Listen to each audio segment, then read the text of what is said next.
Desperate people trying to get through the door, although the room's already crowded. But I'll keep shining over you all, and with your wings entwining, you better face the fall, keep trying again. Oh yeah, keep trying again. Zeros, everybody's trying to be heroes, when all they have to say to be okay is I don't know. And keep trying again.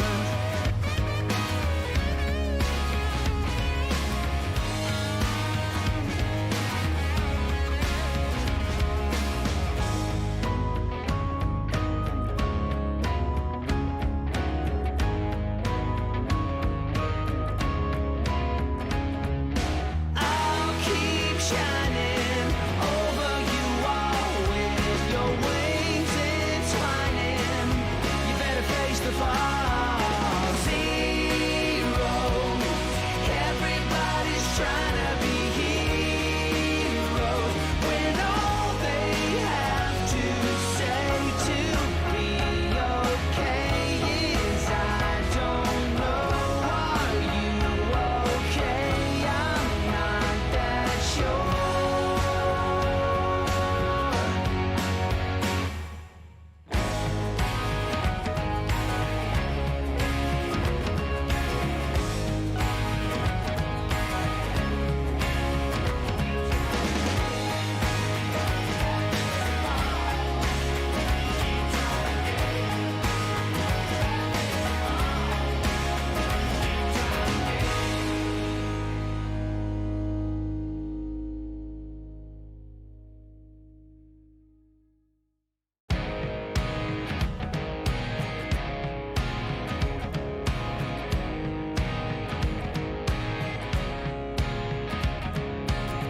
Forever young, or am I faking? On the tip of my tongue, there's a sarcasm waiting for you.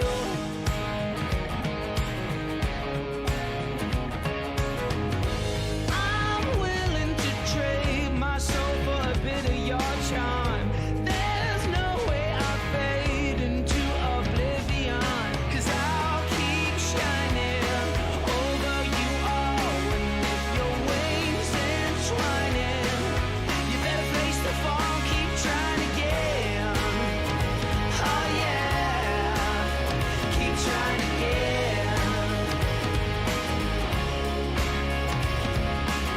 There's mud on the floor, desperate people trying to get through the door, although the room's already crowded. But I'll keep shining over you all, and with your wings entwining, you better face the fall, keep trying again.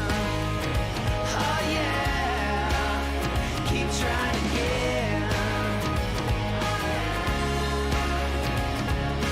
Zeros, everybody's trying to be heroes, when all they have to say to be okay is I don't know. And keep trying again.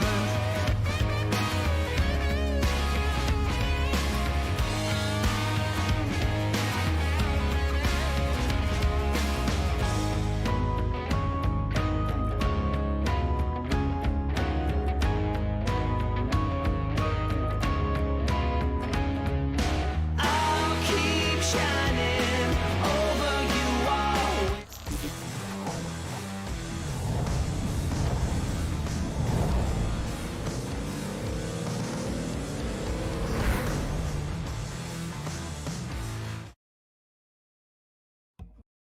Hello and welcome once again to the Great Lakes Series, here today with the Great Lakes Cup Series presented by ButtKicker. Here we are at Texas for the Throwback 125 as they're doing the Throwback race here at Legacy, Texas. Should be a lot of fun. I'm here in the booth with Gavin, and then of course in the pits we have Alex. Gavin, how are you doing today? You know, I'm doing pretty good. You know, we're at Legacy, Texas, so not the current Texas that's in the race. In the sim. This is, I forget what year this was scanned, but you know, it's the older Texas. The one people would argue is much better than the one we currently have now, and obviously the admins agree with us because we're on this Texas. So, you know, it's throwback week. There's lots of good looking race cars out here, and I'm sure we're in for a good show. Alex, how we doing down there? We're doing all right. I'm sitting here in the hot Texas sun. You guys are enjoying air conditioning in the booth, and I'm hoping that the race is good enough that I can look past the heat. Should be a lot of fun as we're in race number 11 of 12. 2 more races in the Great Lakes Cup Series as we're doing 125 laps around Texas Motor Speedway. This track was scanned in 2009. This is Legacy, Texas. I would say the preferred version of the track for most iRacers, not all. We're gonna go green flag here as soon as we're gonna give you the starting lineup. On pole on the inside in the number 25 machine in the John Andretti throwback is Brandon Barkuski, and on the outside looking to be in a Davey Allison throwback is Phil Bedford. Followed up behind them in the Jeff Gordon throwback, you have Ashton Lawson, followed to the outside by Chris Heller. I believe that is an Ernie Irwin throwback. Someone might be able to quote me on that, but I think it might be a Coy Gibbs. Oh wait, yes, it is a Coy Gibbs. My apologies. In row number 3 on the inside in an RJ Williams throwback. It's RJ Williams. Then on the outside we have Hunter Madalinas in the Matt Kenseth throwback. I'd like to go on record and say Hunter stole that throwback from me from the truck series. But anyway, behind them, you got Drew Cox in the Dale Earnhardt throwback. Followed to the outside of him is Nathan Nicholson in his regular Coca-Cola scheme. Looking at him, it actually looks like he might be in a Cal Naughton scheme right now, actually. Might need to update the Triton paints right there. And then in the next row, I think we see on the inside in the Baby Ruth machine, it looks like Austin Moore is in a throwback Jeff Gordon machine. And then on the outside, Ty Aiken in the Jeff Burton throwback. Followed in a row behind them, you have Jacob Bransky in his, you know, hopefully my trading paints is updated. It looks like to be his typical hippies chippies paint scheme. Followed to the outside of him, you have Josh Cottle in the 31. I'm not too sure what the throwback to that is, but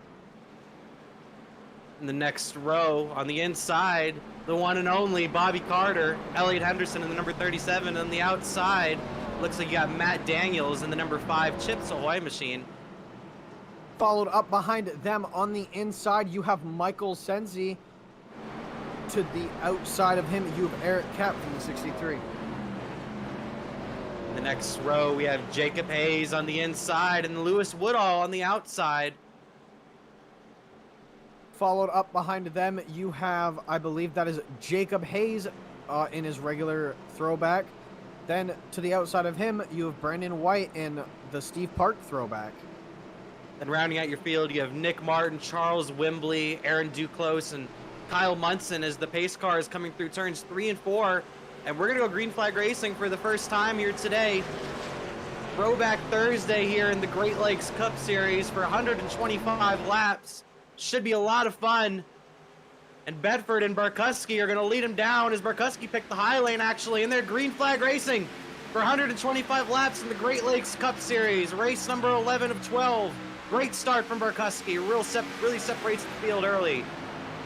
Yeah, you know, I was honestly kind of questioning there why Barkuski would go to the outside, but obviously it worked for him pretty good right there. As you see Phil Bedford falling behind him, followed by Chris Heller in third. Chris Heller right there in the 3rd spot in the Coy Gibbs throwback. Looking to lock up the championship here today. Wondering if he can get it done. Trying to get as many points as he can, just secure that championship from Bransky. Yeah, you know, that's really the guy we're going to have to keep our eye on tonight is Chris Heller. Obviously a good finish for him. You know, means he's locked the championship down. Some people would argue that he already has it locked down, but, you know, I've seen crazier things happen here as we see him duck to the inside of Phil Bedford. as he will clear him here coming off of 3 and 4, and will now set his sights on his teammate Brandon Barkuski in the 25. There goes Christopher Heller. He's beginning to drive down his teammate Brandon Barkuski. The 25-11 guys 1-2 to start off early.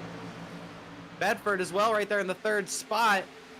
But can Heller drive down his teammate Barkuski, who's looking strong early, but they're battling in the back a little bit. You see Henderson amongst others back there.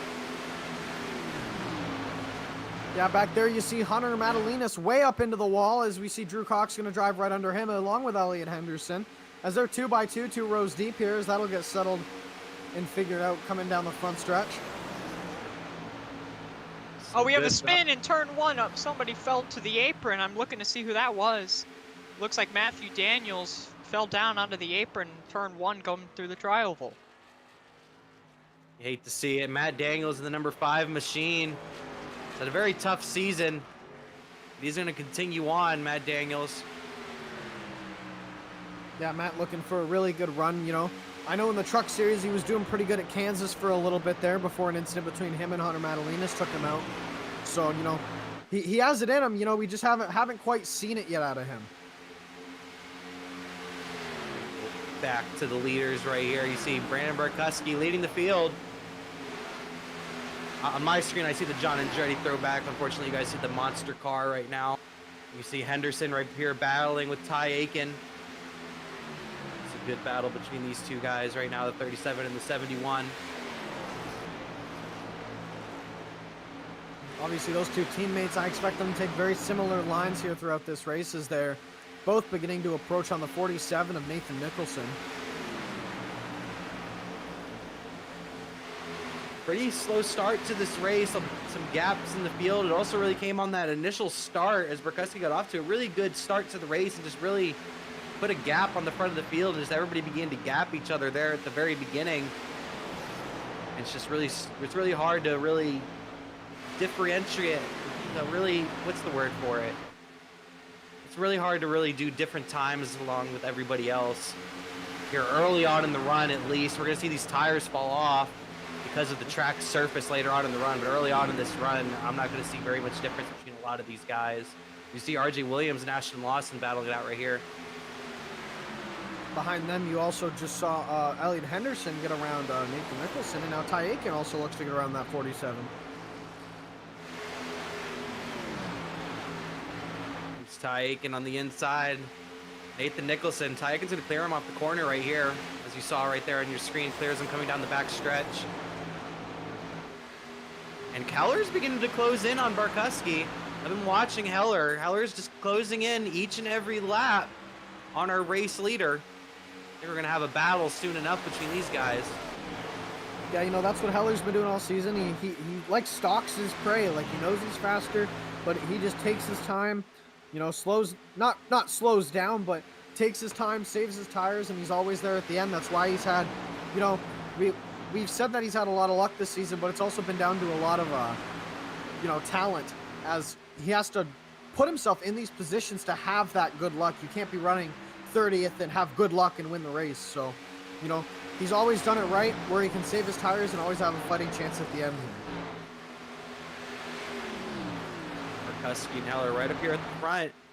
And then Bedford's closing in a little bit as well. Bedford that last time by was actually 2/10 quicker than our two leaders. RJ Williams is coming quick too, as he was also 2/10 quicker than Heller and Barkuski. So we can get ourselves a decent battle up here in the front here momentarily as Bedford continues to close in off the corner.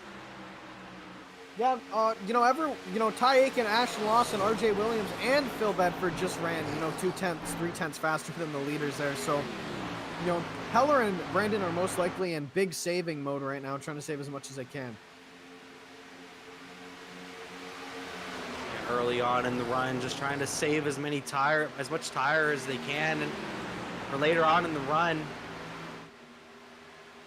Like I said, this is a track that really eats away at your tires. It's an older sort of track surface. This surface is before the repave of Texas Motor Speedway, the one that most of you guys know, the one you guys have to pay for, the current Texas Motor Speedway model. This is the older surface, and it really tears up your tires a lot more. Yeah, as the, you know, I think that's why people really like this old version of Texas is the tires, and I believe this track also doesn't have the different banking as well. So, you know, obviously a lot of differences here. I really hope that everyone noticed that difference in the schedule and that there wasn't some poor soul that practiced, you know, the regular Texas all week, because they're practically two completely separate tracks here. Yeah, two completely different fields, two completely different tracks. In my mind, if you practiced on regular Texas and not Legacy Texas all week, you're not getting anything out of that. This is a completely different beast here. You have to drive and approach this race completely different as you would approach normal Texas. Yeah, essentially. But you know, it's something different, right? You know, all the races and between the trucks and the Cup Series, all the tracks and all the races we've gone to have, you know, they've been pretty current.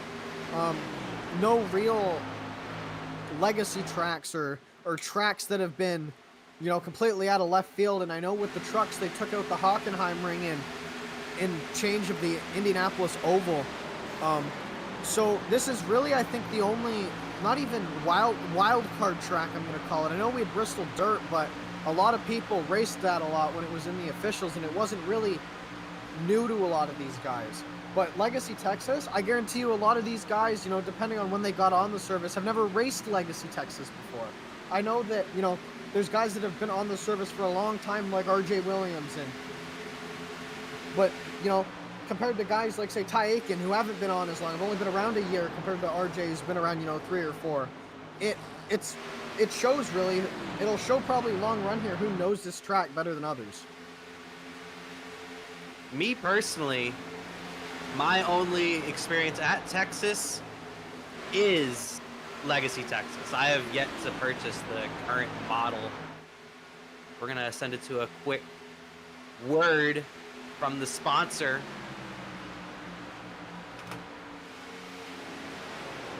Welcome, race fans. This is Paul Page, the voice of IndyCars. And today we're excited to present another IndyCar event brought to you by the Dark Horse IndyCar Series. From the Unzers to Mears, Foyt, and Andretti, now it's Corley, Peterson, Davies, Gardner, and Team. You can expect high speeds, incredible wheel-to-wheel action, and intense drama that you could only get in an IndyCar. So sit back and enjoy your favorite drivers from all over the world take the track. Dark Horse IndyCar drivers, start your engine.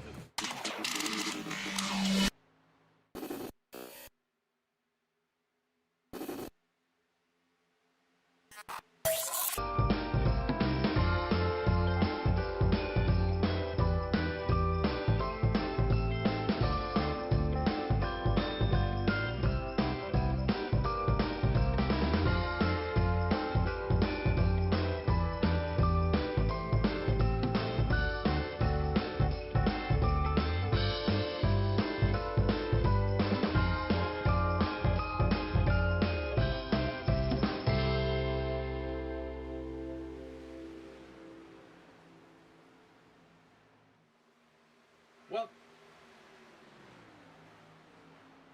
That we're getting some battles for the lead right here. Barkowski shifted back to 4th. Heller took the lead. Now Heller is shifted back to 4th, and we have the race leader of RJ Williams now in the number 21 machine, who's making a lot of moves here early on in the race. He started off 5th.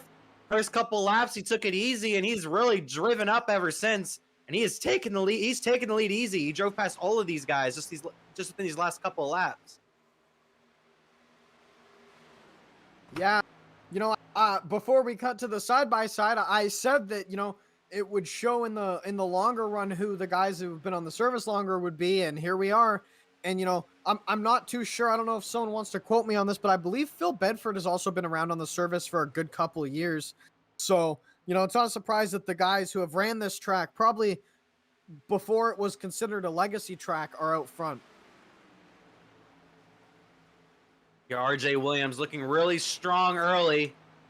Not too surprised. Brandon Barkowski got himself back up to the 3rd spot, and now Heller and Barkowski kind of continue their battle, but it's not for 3rd. It's not for 1st anymore. It's for 3rd. But here comes Ashton Lawson on the high side of Heller. He had a huge run coming through the quad oval, and now he's going to be on the high side coming through turns 1 and 2 in the Jeff Gordon throwback.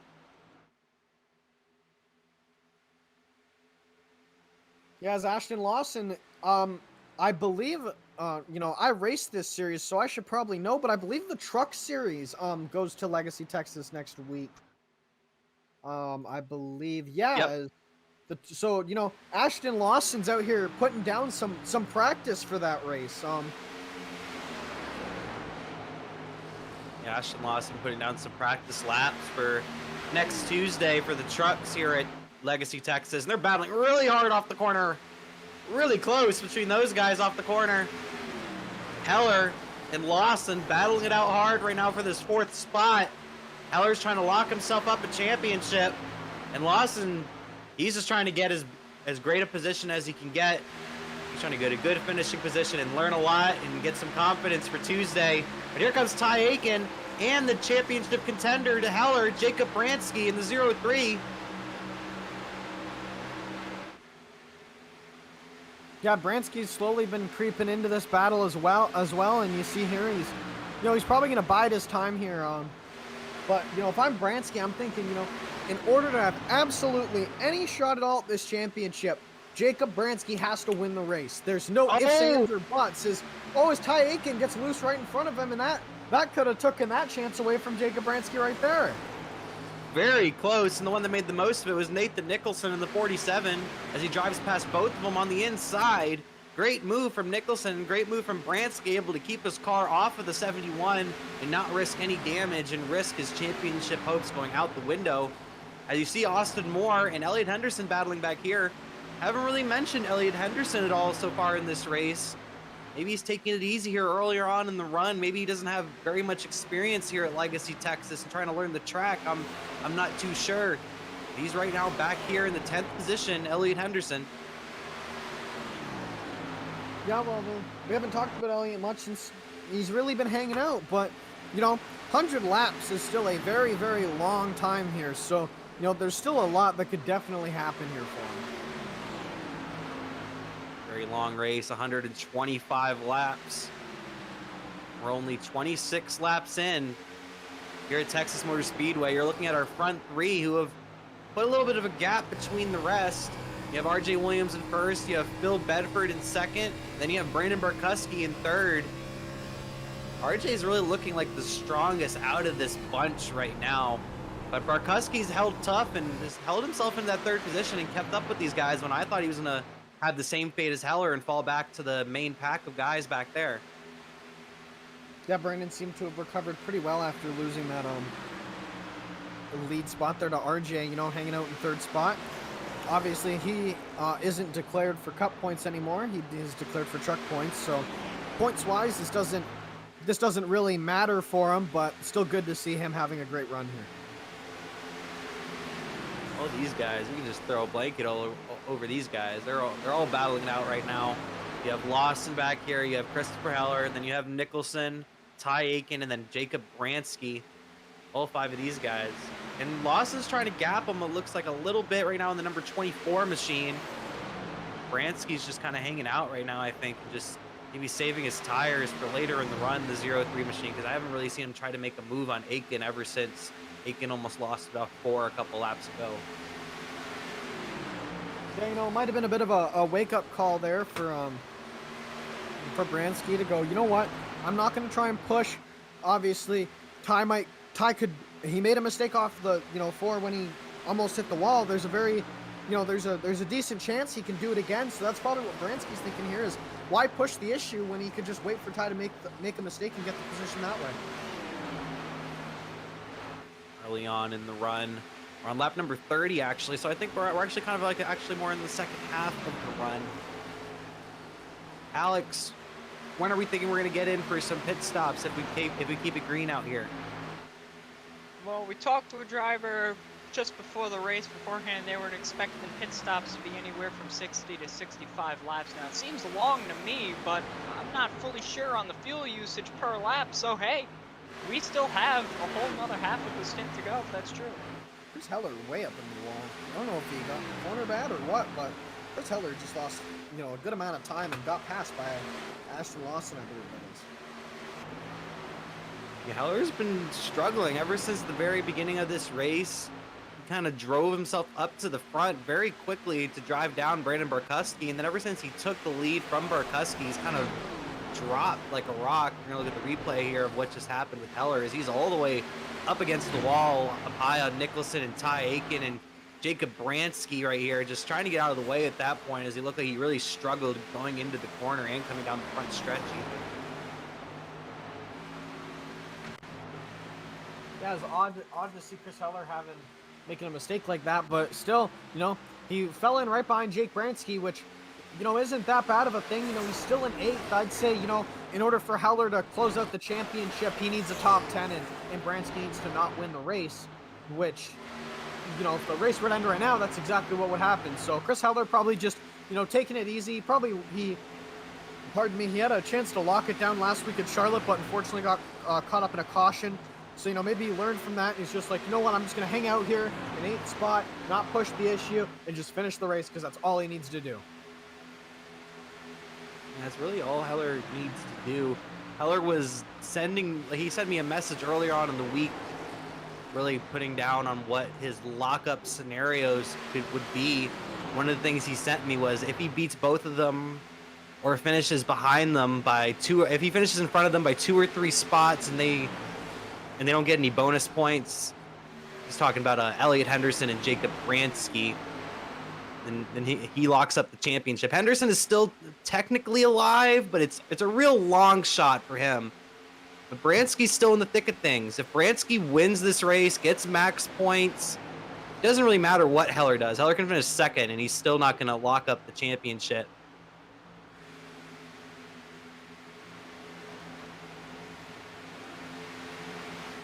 Watching these guys there's some gaps back here near the back of the pack. Right here you see Ty Aiken and Bransky and Heller and Moore. All of them just have some decent gaps between one another, as we're gonna probably approach pit stops eventually, or maybe even get a caution.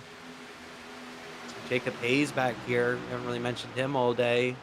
Josh Cottle running back here in the number 31 machine. Haven't mentioned him all day either. You got Josh Cottle. I expect one of those guys to have a lot of speed, usually one of the top qualifiers. So it's a little odd seeing him back here in the number 31 with the gold number this week. Hey guys, we have a bit of an update here on pit road. Elliott Henderson is currently on pit road. He's taking his tires right now on lap 35. Elliott Henderson, first to come down pit road, beginning to think that maybe the window was actually around 40 to 45. Might be a little bit of an early stop here for Elliott Henderson and try to make up some time on the track. So now you look at Brandon Barkuski and Ashton Lawson as they begin to possibly battle out for the 3rd spot, as Barkuski has fallen back from the top 2 and Lawson's pulled away from everyone behind him.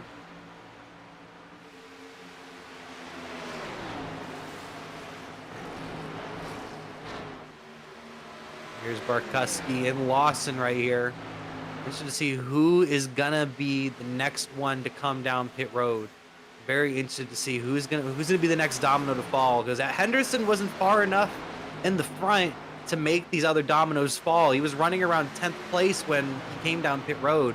But if one of these front runners like RJ Williams, Bedford, Barkuski, or Lawson, or even Nicholson or Aiken or Austin Moore, one of these guys right here, one of these guys come down pit road, you're going to see the dominoes fall and begin to see other people come down pit road. Austin Moore is going to be really aggressive with the back bumper of Ty Aiken right here. Didn't touch him, but he's getting really close to him. Austin Moore took it easy at the beginning of this run, and now he's coming on late.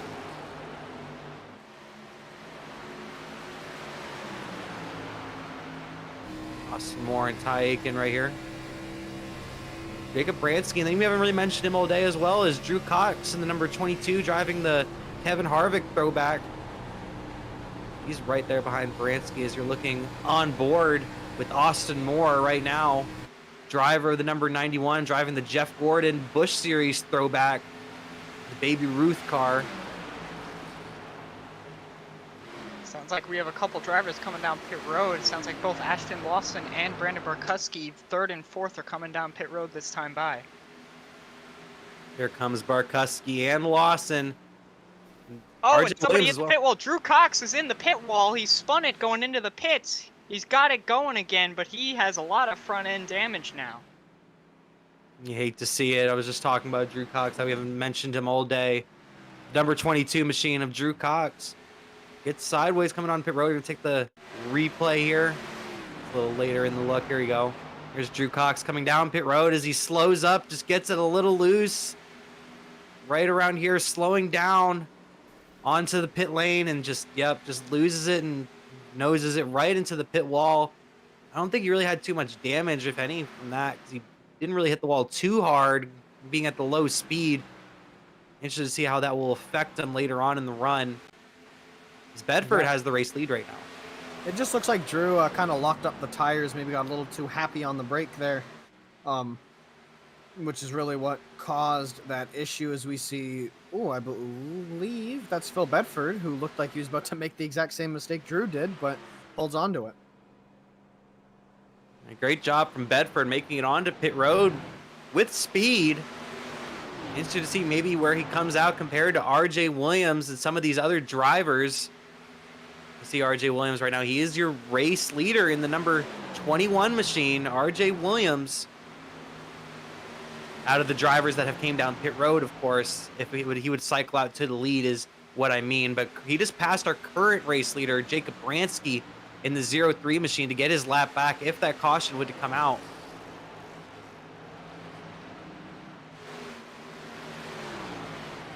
Yeah, I'm starting to wonder if maybe Jacob Bransky's gonna try and, stretch the field, run a couple laps, hope for a caution. That would, that would be his best bet. He's obviously, he's going to win. He was hanging out in around, I believe, 10th spot before the pit cycle started. So, maybe he's not confident enough to have the speed to necessarily win the race, but maybe he's hoping he can pull strategy win off. And Bransky doing whatever he really can to get himself as many points as he possibly could, trying to keep himself in that championship battle with Christopher Heller. Look at Kyle Munson right now, actually, in the 40. Sorry to cut you off, Kyle, but just remember, you also get a bonus point for leading a lap, so that could also be tied into this pit strategy. I know Tuesday at Charlotte, I played into that strategy. I stayed out probably a little longer than I should to lead that lap and get that extra bonus point. Now you're looking at the number 47 of Nathan Nicholson and then number 24 of Ashton Lawson. Lawson's currently second out of the drivers that have made their pit stops. Right behind him is Phil Bedford, who's on 2 laps fresher tires. So interested to see if Bedford can drive past Lawson here as they're coming down the back stretch. Heller is coming down pit road this time by, from what I'm hearing over the radio. That is 3rd place, and your points leader, Christopher Heller, is going to come down pit road this time by in his Coy Gibbs number 11.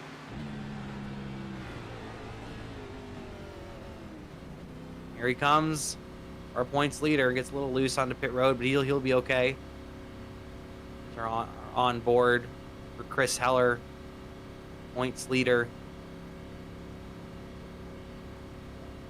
Needs to have a good stop here. Can't have any mistakes and definitely can't have any penalties. I think that's the big thing. He can maybe afford to enter his box a little slow and lose a spot or two, but no flags, no black flags here, no speeding on pit road, no unsafe exit, nothing like that for Heller.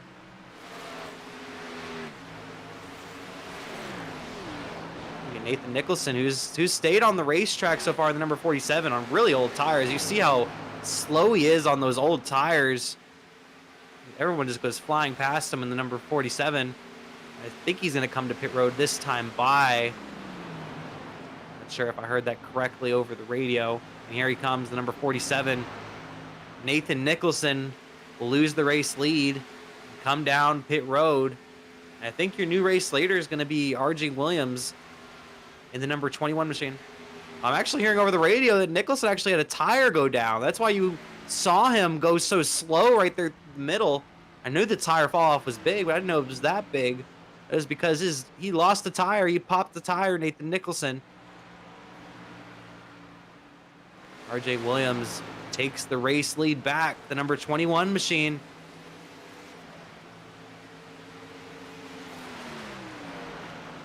RJ looking to get the most laps led here today. Looking very strong. Looked strong ever since the green flag dropped. The number 21 machine took it easy the first couple laps and drove through the top 4 and hasn't looked back ever since. He has a pretty decent sized lead over Phil Bedford. It's around a 7 or 8 second gap right now over Bedford. Huge gap when it came to the pit stops, because he did count. He pit 2 laps earlier, so he had fresher tires for 2 laps. He was really able to gap Bedford with those 2 laps. Bedford's now in the 2nd spot. You got Lawson in 3rd now. Barkuski's in 4th. Ty Aiken's in the 5th spot. Yeah, his tires, like we were talking about it earlier, tires are going to make a huge difference here at this track, because it's a very rough surface. And this really shows it. And I think Nicholson, I believe, getting put 3 wide there was just an example of really how slow the tires are. It's really like no one's fault. Like you just can't you can't do it. It just won't work. If it comes down to a tire matchup, the older tires will lose every time. And you see how much tires really make a difference, because Bedford was right behind RJ, only by maybe like a half a second or a second before pit stops had started, and now he's 8 seconds back, and that's just from RJ Williams coming down pit road 2 laps sooner. And that's all that it takes.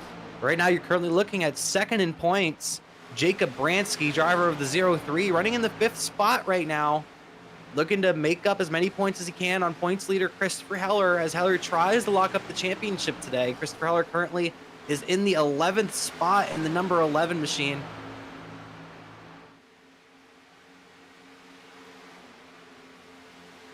Behind him. Almost an ideal night for Jacob Bransky. Now he just has to go out and win the race, and he's almost in a perfect spot to challenge Heller for the championship. Exactly, Gavin. If Bransky can go up there and maybe figure out a way to get himself into victory lane tonight, that would be huge.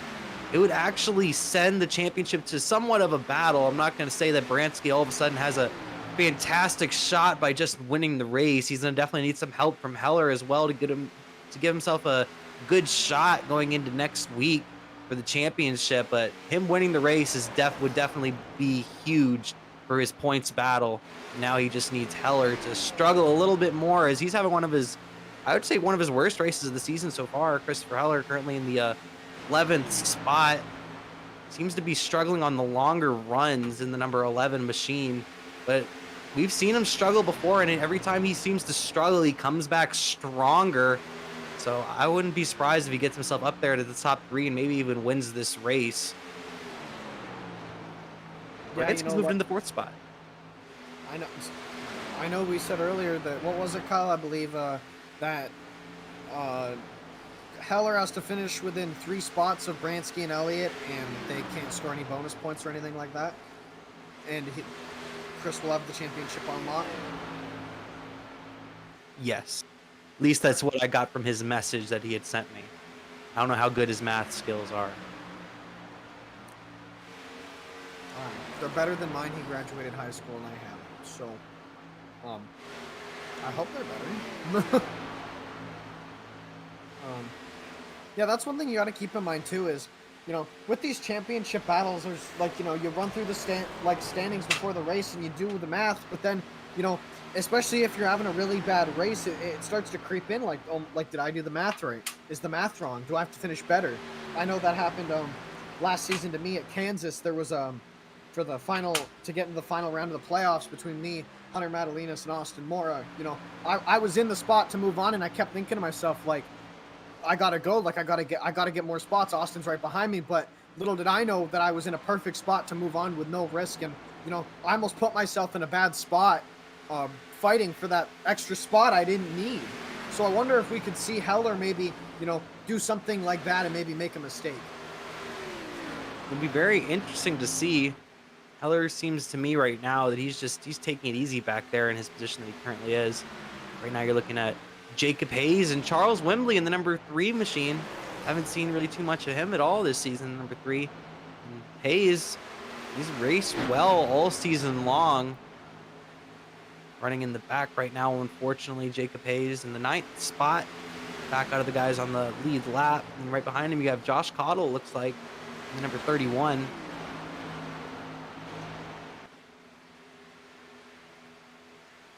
So Jacob Hayes has had, a couple good runs. He's had a He's had some bad luck, but other than that, he's been pretty fast almost everywhere. Same with the guy, pardon me, same with the guy behind him, Josh Cottle. Obviously had a shot to win at Phoenix before a bit of a late race bump and run by RJ. Yeah, Aaron, I see your comment in the chat. Elliott Henderson, he was one of those first guys on pit road, and also he had a little bit of a lengthy pit stop from what I had noticed. It was a little bit on the longer side. And like I said, he was one of those first guys on pit road, so his tires have fallen off more than anybody else. So he's currently a lap down right now in the 37 machine in the 19th place, and I'm concerned, Gavin. I'm real concerned with Elliott's performance here tonight. Yeah, I know we talked about Elliott having to finish within a couple spots of Heller in order to have a shot at the championship, and it looks like that, you know, obviously there's still 65 laps to go. A lot can happen, but, you know, with the current trajectory of the race here, looks like Elliott Henderson might lose any chance at a title shot tonight. Yeah, I was mentioning last week how Heller's really far out in points, but Henderson and Bransky are really close for that second spot, and I really felt like that was the better battle of the two.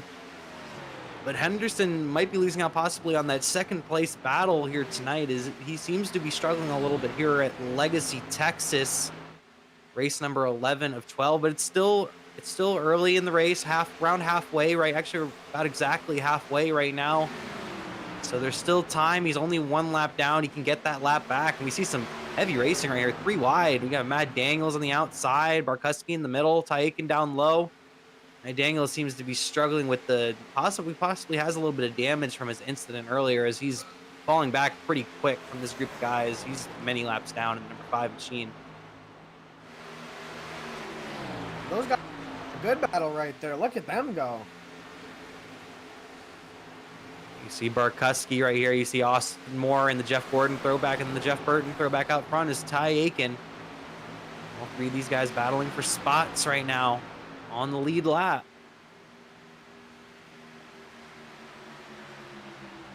Fifth through 7th, Ty Aiken, and Ty Aiken has gotten up to the highest position he's been all night. I've noticed with Austin Moore on that last run, might be the strongest driver on the long run, period. Austin Moore was really strong on that long run, as he made up a good amount of spots. I think he was 11th or 12th earlier on in the run, and he drove himself up to 7th, I think, at the end of the run, and now he's up here in 6th. So Austin Moore is a guy you're going to need to watch out for before this race is over with. You know, Austin Moore had a very strong performance last week, and he's looking to, you know, continue on to it this week. Yeah, you love to see it for Austin Moore. Very strong driver, but he faced a lot of adversity early on in the season. He's had a little better luck as of late, but at the beginning of the season, just couldn't have a thing go his way. As you see Josh Cottle and Jacob Hayes back here around the 10th spot right now. This is 9th and 10th. Jacob Hayes and Josh Cottle, they've been running around each other basically the whole race.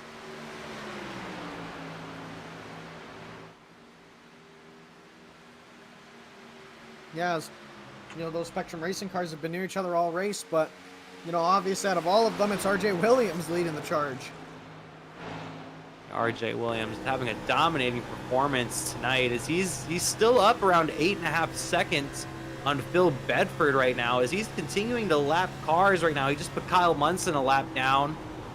There's only 15 cars on the we lead have lap. a bit of an emergency over here on pit road. Our 3rd place, or became 4th place driver, Ashton Lawson, is on pit road right now. He's taking what seems to be a short pit stop, with a little bit early, we would think, to make it to the end for sure. It's not that surprising for me. Ashton Lawson's a very fast driver, and he's been looking good most of the night. Didn't have the greatest starting spot, at least starting at the beginning of the race. Fell back at the beginning and tried to work his way back up. But maybe this is the strategy. Like I said, he's a gutsy race car driver. Maybe this is what gives him his shot at the win. As you see the number 24 of Ashton Lawson pull off pit road.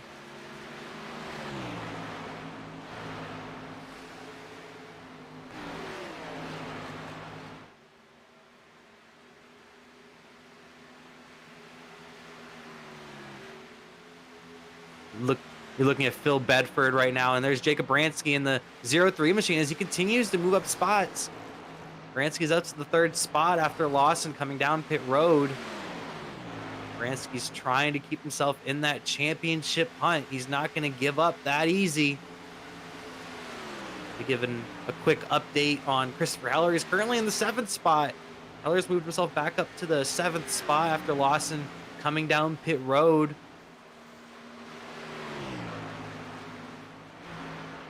Now you see Christopher Heller, your points leader right now on your screen, the number 11 machine running in the 7th spot. Trying to lock up the championship here tonight at Texas. Trying to be the season 2 champion of the Great Lakes Cup Series. Driver the number 11 for 2511 Racing. Driving the Coy Gibbs throwback tonight, as I mentioned. He's getting himself back up there. If you look behind him, you'll see Ashton Lawson. Let's see the difference these new tires will make here for Ashton.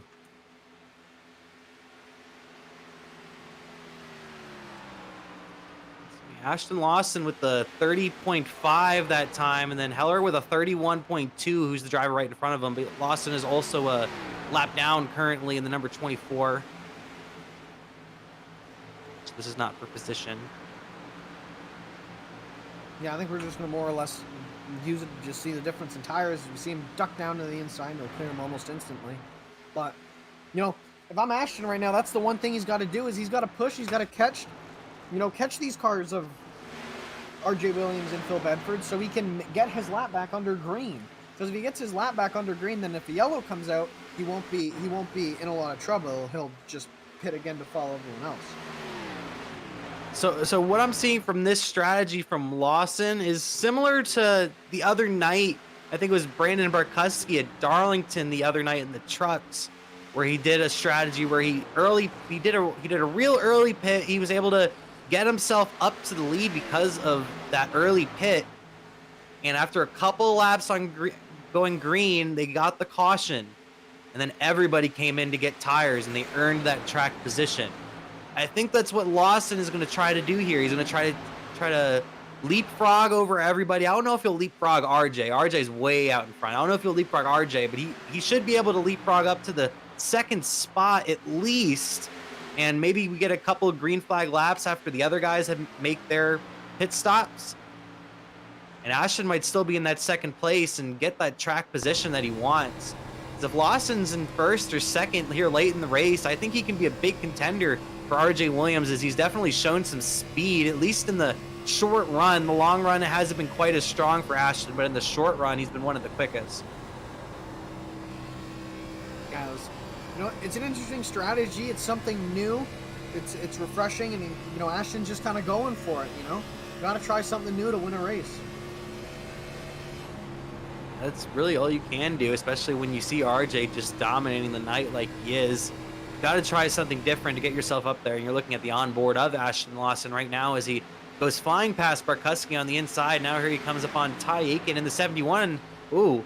And looked like he asked Ty Aiken to go down low, and I heard it over the radio, and Aiken pulled down low in front of him. And now Lawson will be able to get the lane coming off the corner, and they're really close racing through the quad over right there, the 71 and the 24. But Lawson looks like he's going to clear him going into turn 1 this time by. Ty Aiken obviously doesn't, maybe a little scared of that strategy with Ashton. He just doesn't want to let him go compared to everyone else who just moved up and let him go. So I guess we'll have to see. I'm very interested to see when that strategy is what that strategy is gonna do for the track position for Ashton Lawson. Then maybe what we get after that. We're going to send it for a very quick crank it up right before we get to this round of pit stops, potentially the final round of pit stops. So turn up that volume if you want to hear the engine sounds.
Hello and welcome back to Legacy, Texas, Texas Motor Speedway. Throwback Thursday here in the Great Lakes Cup Series for 125 laps here at Texas Motor Speedway. It's been a phenomenal race so far, very clean race. Look at Nathan Nicholson right now in the number 47 machine. Nathan Nicholson, as he runs in the 10th spot right now, was one of the last guys that came down pit road that last time. As we're approaching pit stops, actually our race leader has just pulled down to pit road. Actually, number 21 RJ Williams has just now pulled down to pit road to make his final pit stop of the day, I'm thinking. Yeah, this is going to be the final pit stop for almost everyone in the field here. And RJ Williams is going to be the one to fire us off, I guess. RJ's pulling off a pit road right now. I'm interested to see maybe where he is compared to Ashton Lawson. I don't know where Lawson is on the racetrack. That's where I'm really interested, because Lawson can get in front of him here. Yeah, Lawson's coming up on RJ right now. We're going to take a look at this replay right here of Bedford. As you also see Ashton Lawson go by him on the top there. Almost lost him. A great save from Phil Bedford, keeping himself in the battle for the victory, as he's running in second or third all race long. Running in second for most of the afternoon, I would say here. Yeah, Phil really doesn't like pit road today. And we're seeing the strategy once again from Bransky. You see him right there in that very colorful 03 machine behind Ashton Lawson. He has stayed on the racetrack, just trying to hope to get that caution, 03 machine, trying to get that caution to get that track position.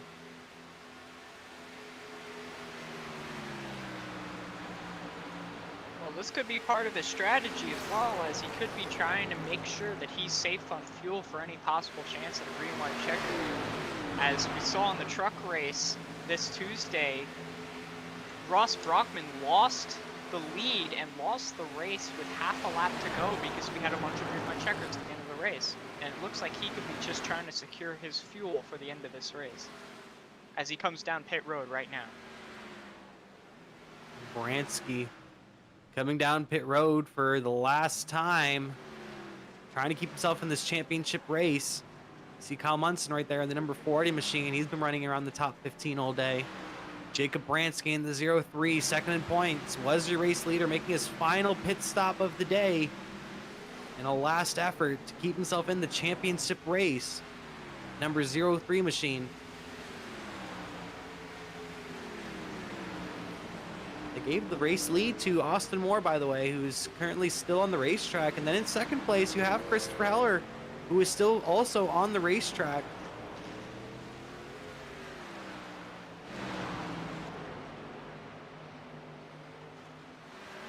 You see Austin Moore, your race leader, driver of the number 91 machine, getting some laps led right here, hoping on that caution.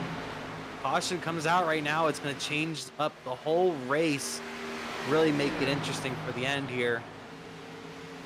Question is, how long does he stay out? Well, looks like Austin Moore's coming in right now, actually. The timing. And Christopher Heller as well. So our two race leaders coming down pit road, and this will leave the lead to Madalinas unless Madalinas decides, and he does. Madalinas also decides to come down pit road.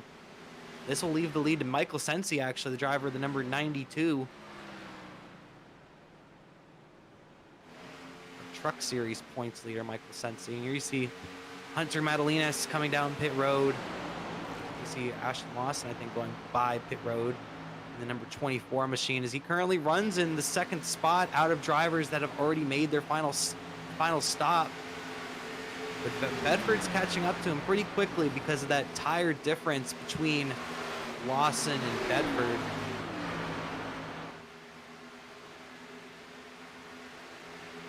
As we see, Ashton Lawson trying to work to the outside there. It's not going to work. We'll have to cut down here.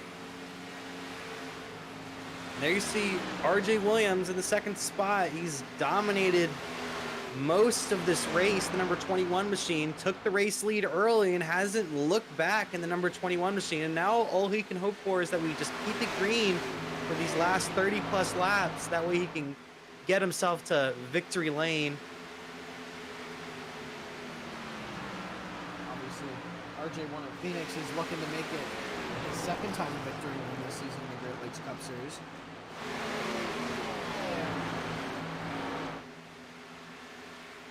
Some unfortunate news out of the garage. Ty Aiken gone to the garage, done for the day. You hate to see it. Ty Aikens looked so strong all season long. Looking at a top 5 car at least today. So you hate to see him out with still 30+ laps remaining in this race. Right now you're looking at Phil Bedford trying to get through some lap traffic here. And then I see Brandon White fan in the chat. Brandon White currently in the 15th spot. I haven't really mentioned him. I don't think we even really mentioned him once today. Brandon White, I think he's driving, looks like a Steve Park throwback. He's been running top 15 most of the day in the number 86 machine. He's had a fairly good day. He's kept his car clean and just he's done well on pit stops. Lacking a little bit of speed on these longer runs, but still quicker than some of these other guys, and is able to run in the 15th spot in 87.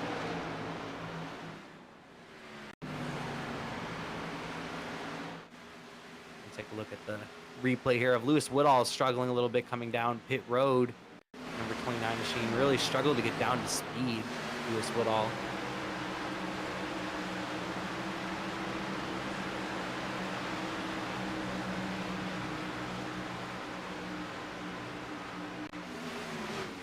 Got a little loose coming off the racetrack onto the apron. Lewis Woodall. He was able to get onto pit road safely, and I think he stayed under speed. I don't think he got a flag for that. Looking at RJ Williams now, who's taken the race lead back. The number 21 machine, RJ Williams, should be able to make it to the finish on fuel. But we've seen how these tires react longer on these long runs. So if I'm someone like RJ Williams, I have around a 9-second gap right now on Phil Bedford. I back it down a little bit and save those tires just to make sure I don't lose a tire at the end of this run and cost myself a victory just for going a little too hard at the beginning of this run.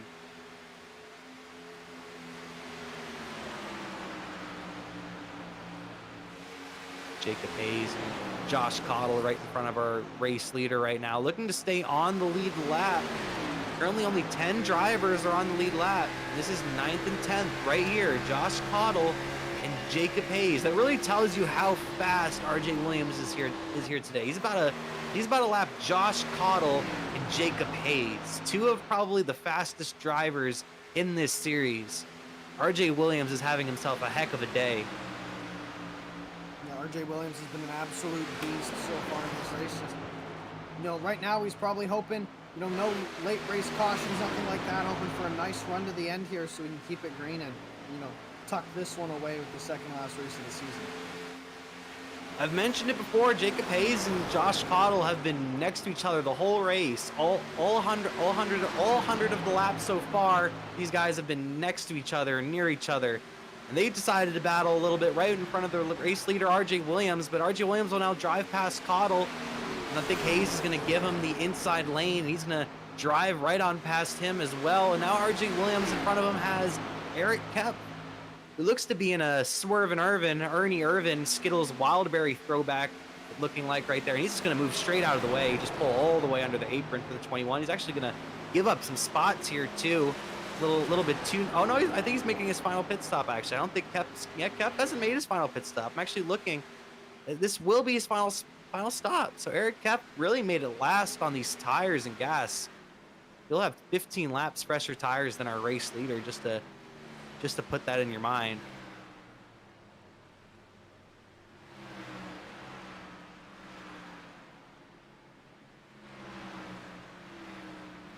We could end up having a pretty interesting battle here for the second position. Jacob Bransky has 3 lap newer tires than Phil Bedford and has been catching tenths to multiple tenths a lap because of Bransky's driving down Bedford. He's trying to get as many points as he can. Right now, he's only 4 spots in front of Heller. He's only 4 spots in front of Heller right now. He does have that bonus point. So right now, he keeps himself in that championship hunt for Homestead in case if Heller were to wreck out and Bransky gets max points, Bransky could possibly still be your champion if he can continue what he's doing right now. He can keep himself in that battle for Homestead.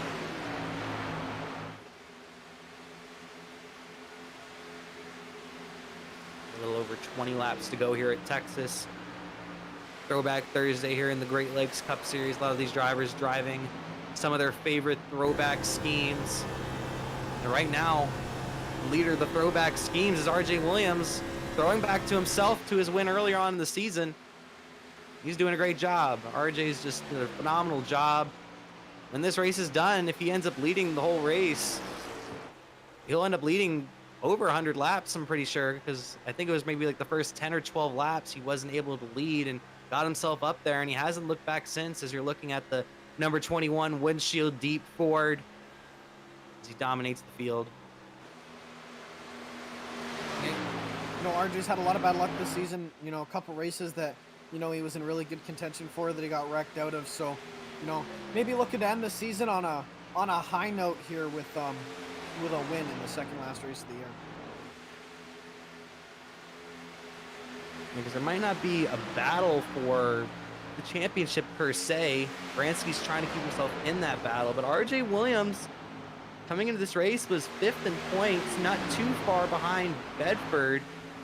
Was within reach of getting to Phil Bedford on points. Henderson's having not too good of a day, so he can still get to Henderson on points too. So RJ can maybe jump up to 3rd in points after tonight, or maybe even before the season's up.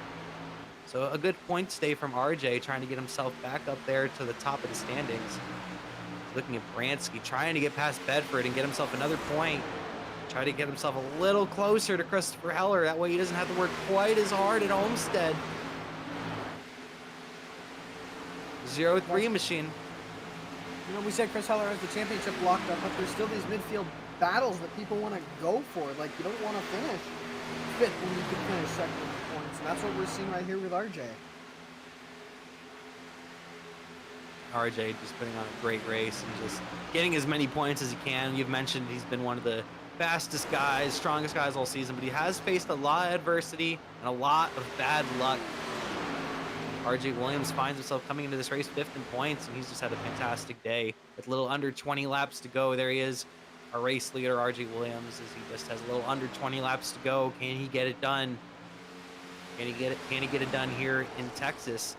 I would also like to note the next guy, he has to put a lap down. He's basically the whole backstretch plus a little bit of the corner in front of him. I don't think he'll be able to get to him before this race is over, but the last guy on the lead lap right now is Christopher Heller.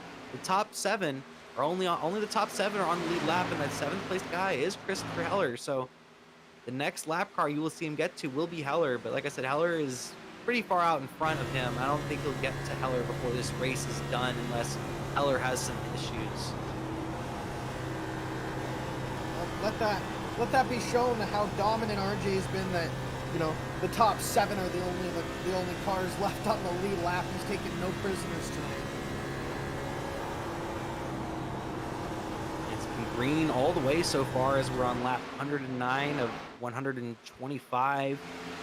RJ Williams started in the 5th spot, took it easy the first couple laps, let his tires get together and drove himself up to the front and hasn't looked back. Bransky here in the 0-3 has kept himself in the championship race so far. Ashton Lawson, his strategy currently still has him in the top 5. He's in the 4th spot. The question is, can he make it to the finish? And I don't know if he can, Gavin. I'm more worried about the field. I'm more worried about a tire going down here on the 24.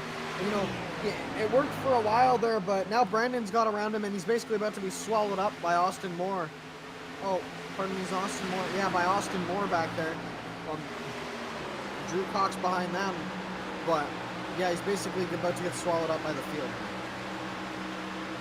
If I'm Ashton Lawson, I'm begging for a caution. I'm saying there's debris on the back stretch. I'm doing everything I can to get a caution right now, because Lawson, I've mentioned it, he has one of the fastest cars. I'd say he has a top 3, if not a 2nd place car here tonight. RJ Williams, clearly the best car, but Lawson has the 2nd or 3rd best car here tonight, and this strategy worked early, but he has not gotten that caution yet, so now it's beginning to really bite him as I'm unsure if he can even make it to the finish on fuel or tires in this number 24 machine. It looks like he's actually coming onto pit road right now.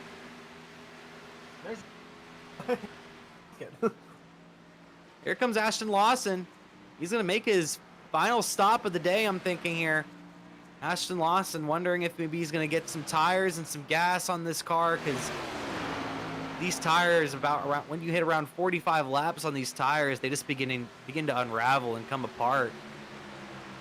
Looking at Bransky right now, as he's still right behind Bedford. Bedford's really put up a fight and has not given up this second spot to Jacob Bransky. And Heller has moved up to the 6th spot with Lawson's issues, so Heller can still lock up the championship. And I'm pretty sure Bedford is a 25-11 guy, so he's trying to keep Bransky behind him, possibly for his teammate Chris Heller to lock up the championship.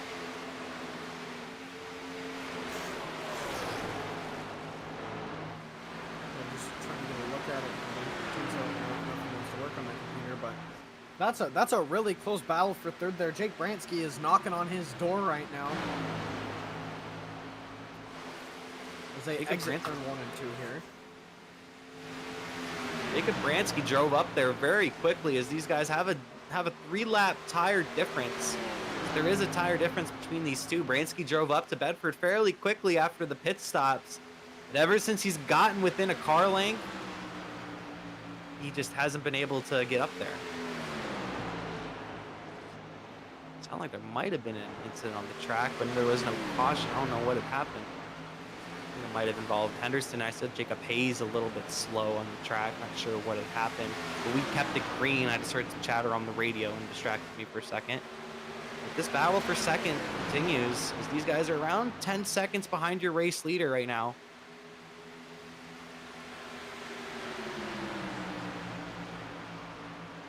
Yeah, I really think that this will be the battle to watch for here. The battle for second is it's obviously heating up, but Bransky trying to gain as many spots as he can to have even a fighting chance here at Chris Heller.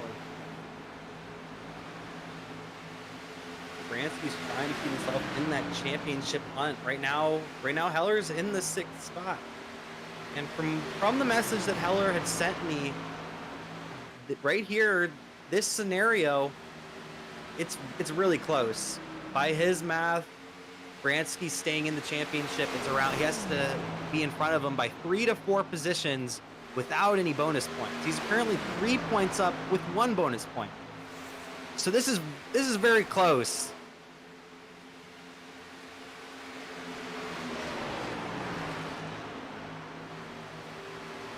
You see Bransky just trying to get that extra spot to make sure he's still in this battle, because Heller is hung around. I mentioned earlier how he was struggling, how he was around 12th or 13th earlier, but at the end of these races, Heller seems to figure it out, and he seems to have done that as he's gotten himself up to the 6th spot and is putting himself in a position where Bransky really has to work really hard to try to get himself back into this championship battle. There you see Heller right there in the number 11 machine, as he's currently in the 6th spot, the last guy on the lead lap, as we only have 6 drivers on the lead lap right now. As those 6 guys are definitely putting on a show for us here. Chris Heller fighting for a championship, Jake Bransky and Phil Bedford. Well, Jake Bransky fighting for a championship, Phil Bedford fighting for bragging rights. It's just battles up and down through the field. And Bedford really doing some good work right now, holding off Bransky. I've been very impressed from Bedford, because I thought Bransky was going to come up here and drive right past him with the speed he was moving at. But ever since Bransky's gotten to Bedford, he hasn't even really been able to make the move on him, let alone pass him. So Bedford might have been saving a little bit something, knowing that Bransky was going to drive up on him.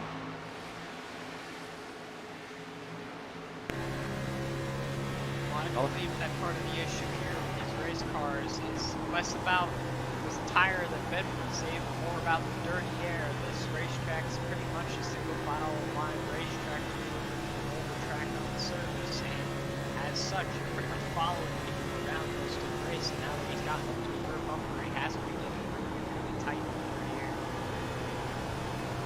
Another little thing I would like to point out, Christopher Heller is in the 6th spot. But currently he's around 1.5 seconds, 2 seconds behind his teammate, Brandon Barkuski, who he has been catching a little bit. He's been catching him a couple of tenths a lap here and there. So Heller has a chance to get himself into that top 5, especially with his teammate being that 5th place guy. If Heller gets to Barkuski, I'm thinking Barkuski will just give him the spot. Yeah, just peeking at the lap times there, Barkuski was definitely considerably slower than Heller, but I'm not too sure about just giving up position. That is definitely not how Brandon moves. So, you know, that's a big what if Heller gets to him, but I guess we'll just have to wait and see here. You see Jacob Hayes and Nathan Nicholson battling right there on your screen. You're looking at Christopher Heller, who's the last guy on the lead lap, your points leader, possibly in the midst of locking up the championship. We'll have to, nothing is official, I would like to say.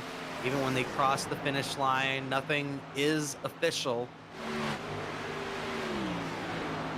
Just a quick update on the battle between Phil Bedford and Jacob Bransky. Phil Bedford is definitely beginning to pull on Bransky. You know, for the most part, I think that battle is over here as we come to the white, whereas R.J. Williams will come to the white flag here next time around. R.J. Williams has put on a phenomenal show. R.J. Williams has dominated this whole race pretty much as he approaches the white flag here on Throwback Thursday.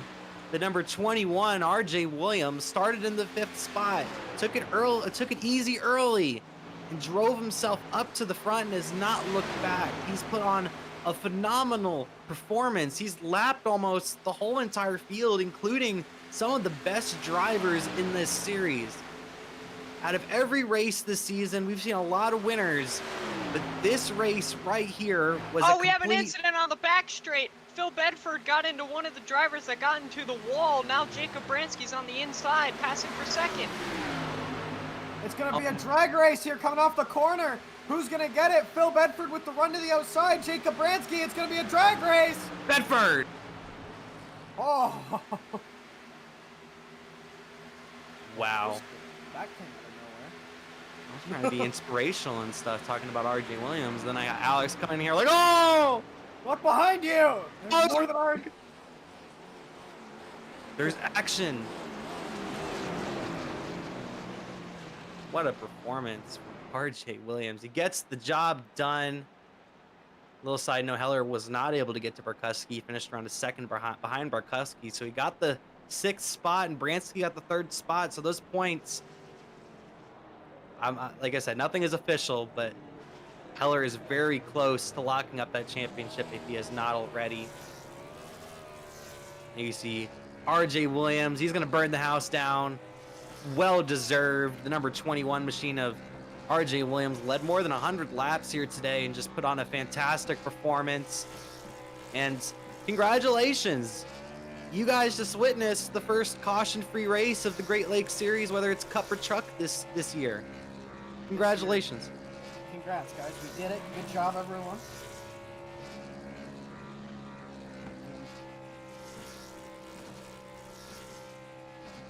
So we're getting news that Heller is your champion. Christopher Heller, driver of the number 11 machine, is your champion. It is now official. Christopher Heller has gotten the job done. The GOAT, the number 11, has gotten the job done in the Coy Gibbs machine. He is your Season 2 champion. Congratulations to him. Chris Heller has won this championship. Love to see it. Christopher Heller is your Season 2 champion. Second champion ever of the Great Lakes Series. Last year's champion, Daniel Nanny. Christopher Heller came 7 points short of last year's championship, and this year he was able to get it done. A whole race before the end of the year. Very impressive performance all season from Heller and a well-deserved championship. But we're going to try to get you interviews from our top 3 guys, plus Christopher Heller, our Season 2 champion. I'm going to send it down to Alex. Alex, what did you think of the race today? Well, this was got to be one of the cleanest and most professional races we've had so far this season. Everybody kind of kept it straight until the last lap chaos for P2. But overall, this race was very good. No cautions. Everybody got in and off pit road pretty cleanly. And honestly, that was a NASCAR race right there. It was definitely a great one. It was a fantastic performance. Going to give you a quick top 10 rundown before we head to interviews. Your winner on the day, RJ Williams, with a fantastic performance once again. Phil Bedford faced some last lap drama, but was still able to get a photo finish victory over Jacob Bransky. Was 12 thousandths of a second difference for second place. There you see the results on your screen. Jacob Bransky coming home third, Austin Moore fourth, Barkuski fifth. Your champion came home sixth.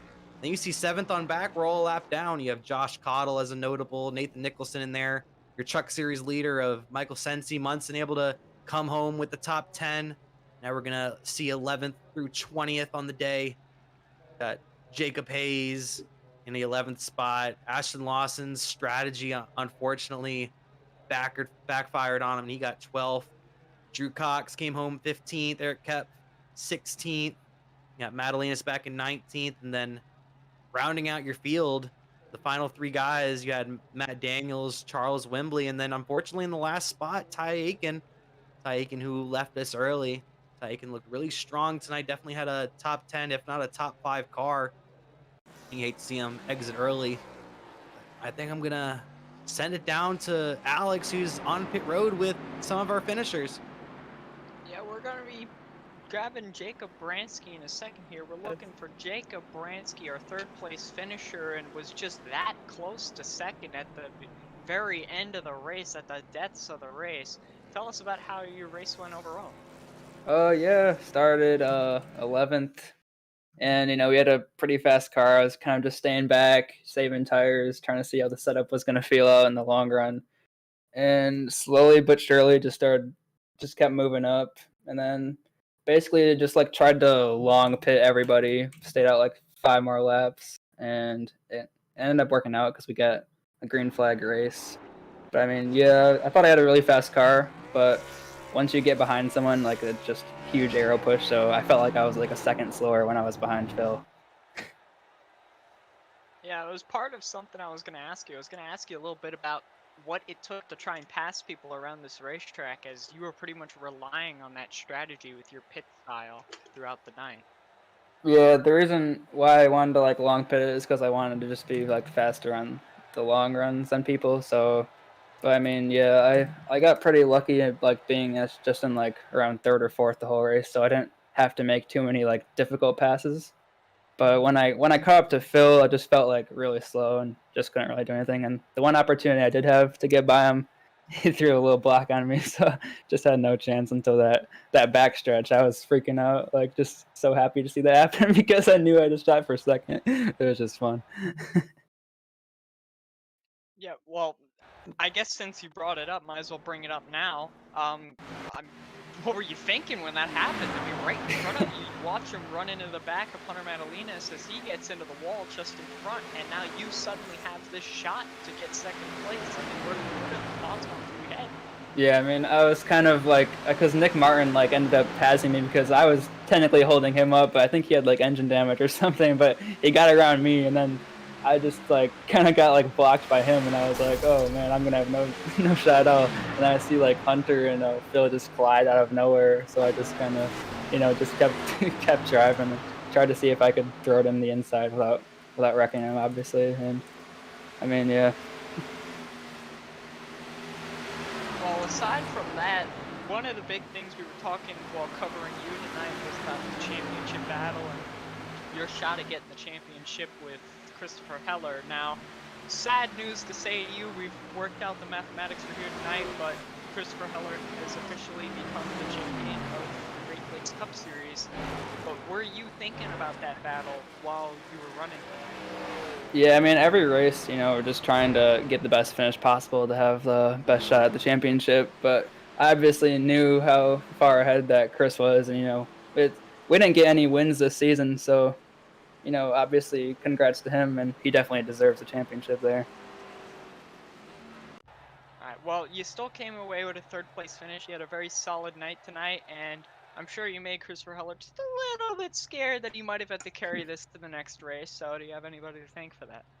Oh yeah, I'd just like to thank my sponsors, Hippies Chippies, Mountain Dew, and then Ford Mustang, and then just thanks to everybody who was watching the race tonight. And thanks to you guys for putting on a great show as always, and thanks to the league owners for everything that they do. Alright, well, thank you, Jacob Bransky, for coming in. Congratulations on the finish. Thank you, Alex. Alright, now we're going to bring in our second place finisher, almost third place, is going to be Phil Bedford. Phil Bedford, well, you had an eventful finish to the race, but before we talk to you about that, tell us about the rest of your race. It was fun. I'm glad we had a non-stock setup because it actually mixed up the field a little bit, actually split us up. So I like that. Other than that, I don't really have time to practice much, so I kind of had to learn the long run during the race, and I kind of figured out the actual line to take on older tires, but it was too late. I figured it out with like 30 to go. When Bransky got up on my bumper, I looked to see what line he was taking, and it worked. So I just kept doing that, and then he couldn't pass me.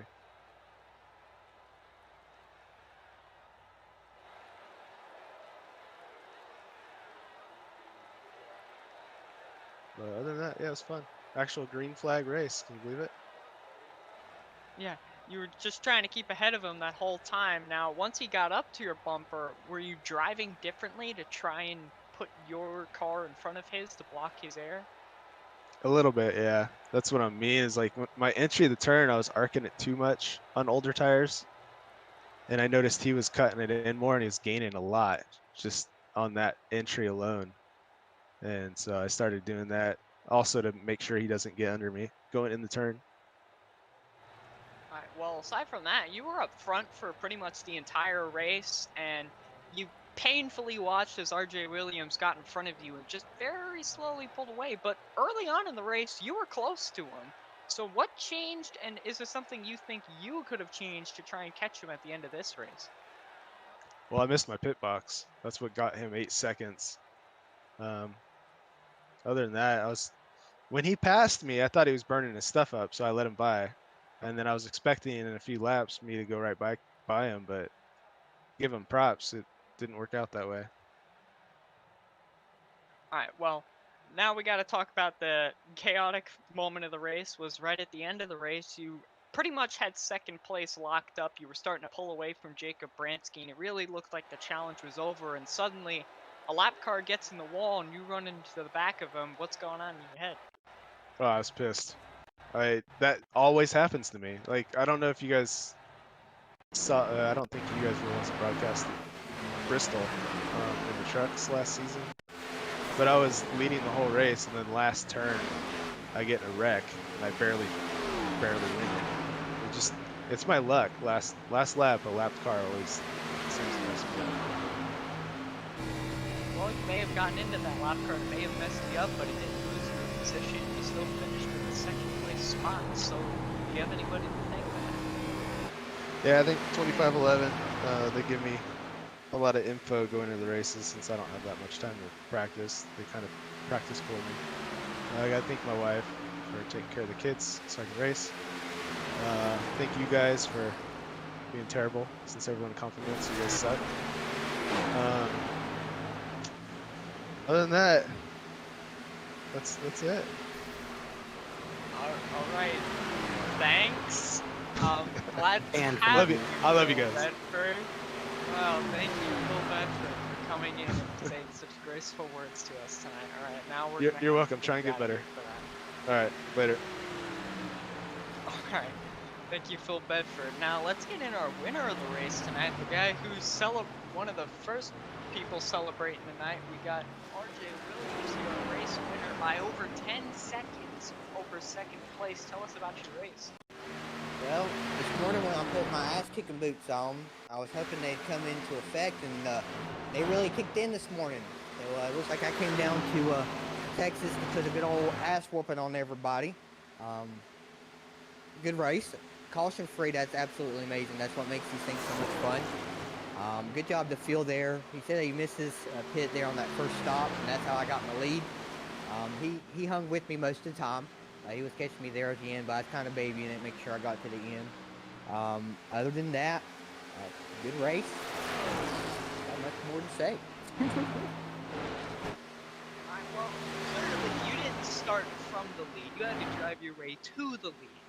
And what we heard from Phil Bedford is he thought you were burning your tires up, but you still managed to keep the lead pretty swiftly at that beginning part of the race. So tell us about the passing and how to keep your tires going even after having to pass people.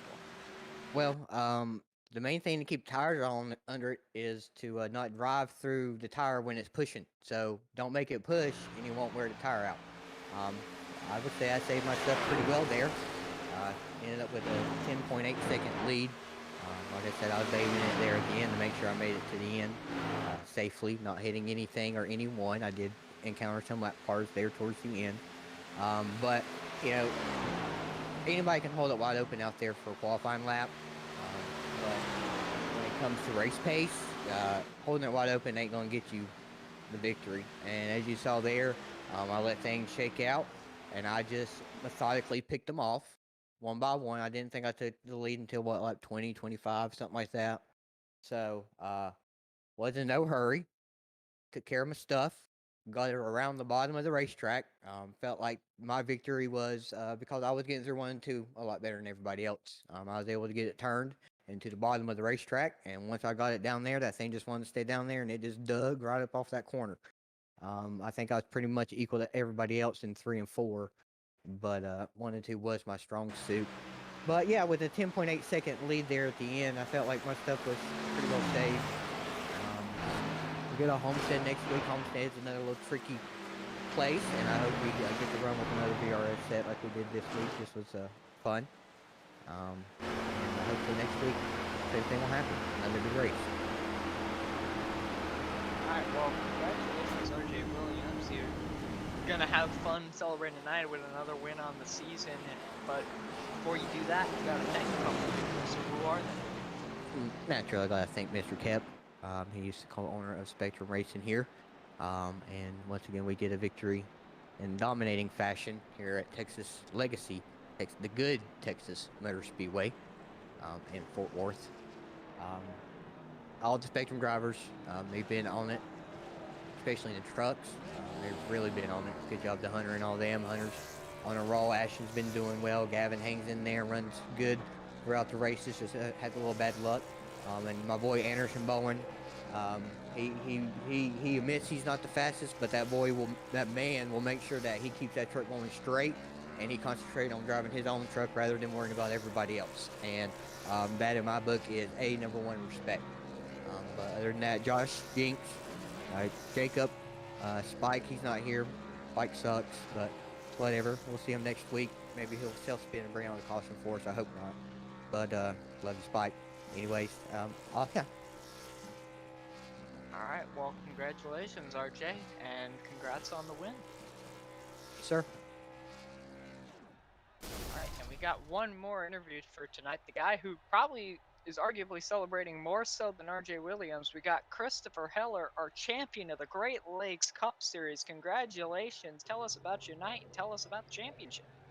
Well, night started off like I thought maybe me and Brandon were going to dominate the race, and then next thing I know, RJ Williams comes flying through the field. So, I mean, I had to make kind of an aggressive move on Barkowski because I wanted to get at least a lap lead for a bonus point just to try to secure this championship tonight. But, yeah, I mean, it was tough out there. I killed my tires on the first run. Second run, I preserved them pretty good. In that third run, I did a solid job at preserving them as well. So, tire fall off on the right side tires was insane. Like, there was a couple drivers who blew tires coming into the pit road. So, yeah. Yeah, we were hearing about the tires tonight. Now, you didn't finish in the top 3. However, that's not what you needed to win the championship. But since you weren't up there, I do want to ask you a little bit about how the tires were for you on the longer runs. So it got like that first run, I just got extremely tight, and I just wanted to try kind of a different strategy than what everyone else was doing. But towards that end of that run, I was gonna run it to the end, but it just got super tight, and when I pulled into my pit road, I had 13% tread on my right front on that first run, which I have never had it that low ever in my iRacing career. But that second run, I took it a little bit more easy, and I started gaining on the guys in front of me, but I couldn't make up that difference because I stayed out much longer than everyone else did who was in front of me on that first run, and I just couldn't get quite back up to them. But I'm definitely happy with the sixth place finish, but it was definitely getting really tight at the end of these runs. Well, hey, the biggest part of tonight is you may not have won, you may not have gotten the top 5, but you did everything you needed to win the championship. So who do you have to thank for that championship? Well, first and foremost, I just gotta thank this entire league, this entire series, from GLR, GLTS, GLCS, just everybody. I mean, Samuel Hoff, Eric Cup on GLTS side, just running that. They're doing a solid job over there. Me, Brandon at the beginning of the year, Elliott filling in for Brandon, just everybody. But from the league, from bottom to top. I definitely got to thank my team, 2511 Racing, with myself, Brandon Barkowski, Philip Bedford, Nick Martin, and Nathan Nicholson. It's just I have amazing teammates, and we just have an amazing team. But I definitely just want to throw this out there. There's definitely one guy who I definitely wanted to beat more than anyone else, and that was Phil Bedford. It was back like kind of a history lesson about a year ago in a league that we ran was the Renegade Racing League, which was on Max Speed TV and the ARCA cars. He beat me for a championship that season by I don't know, like 15, 20 points. And I had a very similar season, but I didn't have any wins in that season. But Phil had like 5 wins in that season, won the championship. So it's just nice knowing where I was and where I came from, and then where I'm at now. It's just amazing to beat him, beat Elliott Henderson, beat Jacob Bransky, beat RJ Williams for a championship. Those guys are phenomenal drivers, and really everyone else who contended for this championship as well. It's just amazing. Alright, well, congratulations, Christopher Heller. We'll be seeing you next week, we hope, right? Yeah, I'll be there next week. Gonna try to go out a winner. Alright. Nothing to lose. That's right, he really does have nothing to lose here, ladies and gentlemen. So once again, Yeah. congratulations and thank you for coming in and talking to us. Yep. Thank you for the broadcast as well. No, thank you. Wow. Okay. Alright, ladies and gentlemen, those are our people for the night. Kyle, it's time to close out the show here. We had a green flag only race, no yellows coming out tonight. So we gotta show off what's coming on the future and get this broadcast off the air now. Yeah, first race of the season, either the Cup Series or the Truck Series that went caution-free, of course, other than the road courses. A fantastic race from RJ Williams, who put on a fantastic show, dominating the race and getting the job done for another win on the season. And then Christopher Heller pulled the champagne out because you're a champion. Christopher Heller got his Cup Series championship, wins season number 2. Congratulations to him. But we're going to have some points battles heading into the final race at Homestead Miami Speedway for 150 laps, 225 miles for the final race of the season and season number 2 of the Great Lakes Cup Series presented by ButtKicker. And that should be a lot of fun next week. As you see a lot, we're going to see drivers mainly competing just for the win, but there's also going to be some points battles out there too. And then next Tuesday, we will return to Legacy, Texas for the trucks the Great Lakes Truck Series presented by Patty Engineering, and that should be a lot of fun on Tuesday night. And we hope to see you either Tuesday night for the trucks or Thursday night for the Cup Series finale at Homestead Miami Speedway. Thanks to everyone who tuned in, and good night.